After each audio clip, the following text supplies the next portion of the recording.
Thanks for tuning in to this presentation of The Path Forward. This is Daniel Workman. I am joined by Chris Kessel of West Virginia Soccer Association. Chris, how are you doing? I'm doing great this evening. Thanks for having me. So we are going to talk through and look at the path forward for U.S. soccer. Now, one of the key things about having this system and, the U.S. Association of Soccer Leagues is you really got to have, a few basic agreements in place to be in a national league system like this. In order to connect leagues horizontally as well as vertically, you're going to have some minimum rules that you agree to, and that's really the glue that holds this whole thing together. So, for example, fall to spring, because everyone's going to have to be on the same calendar. That would be essential. A minimum number of league fixtures per year would be essential as well. And when you start to look at that, you really, the NPSL in its classic form has a choice. They have a decision to make. Do they continue to try to do what they've been doing for the last 10 years and operate as a summer league, short season, primarily some college players, or do they finally and fully embrace being a league system in an open system? Because if they do, they're going to have to make a few changes. For example, the NPSL, as it's currently constructed, is a non-profit league, and it's got its 13 conferences, and every member has a vote, and it really almost functions as both a league and an association.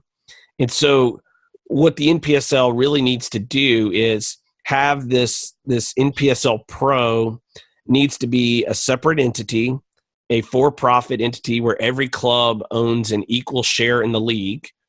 And then the NPSL in its classic form needs to create the same type of structure for its leagues that are in the 13 conference classic version. And that way those shares could be exchanged once promotion and relegation was a reality. So, a Stockade up in Kingston, New York, for example, would, have an equal share in their league. And when it came time for promotion and relegation, let's say they win, when they go up to tier 3 into an 8-region D3 level, they are exchanging their share of that league with a club that is being relegated back down. And, having the NPSL kind of morph into an association as it's currently constructed on the nonprofit side would allow them to manage this collection of for-profit leagues where the league members, these clubs, would have equal shares in their league. And that also begins to play out in terms of this entire collection of clubs from tier 1 all the way down to tier 5 and possibly even deeper into tier 6 and tier 7, having opportunities from a commercial standpoint, whether that becomes TV revenue, whether that becomes other commercial sponsorship revenue, and having those equal shares begins to set up, payouts for that, as well as where you finish in your league. And so all of those elements start to work together. And that's what we see around the world, that these clubs, when they are in a league, they are exchanging shares, they are moving up and down. And you have, an MOU and a memorandum of understanding between leagues. And so when a club comes up or a club goes down, it's not a crazy dramatic process. Everyone knows what's going on. And so a promoted club is paired with a relegated club. They exchange their shares, and then the next year they are playing in their respective leagues as they've earned on the field. And so when you have this setup and you're looking at being a club in West Virginia, and you are registering, whether you are in the national D1 or you're all the way down in your local league, you're registering through your state association. You're local, you worked your way up into the state league. Now you've won your state league. Now you're being promoted up into this, 32 region D5, Division 5, Tier 5 league. What does that begin to do to the community? What would you expect from a passion level, from a commitment level, from a local news coverage level? So that's actually the last thing is something that I've actually talked to people about. I'm friends with the former editor of the local newspaper here. It's the largest newspaper in the state, and it's got a sizable readership. And he told me that if a system like this existed, and a club here in Charleston or anywhere around here, I mean, obviously there'd be a league, a league that would be participating. Our local league would be a part of the state league, whatever. But it would have a dedicated writer.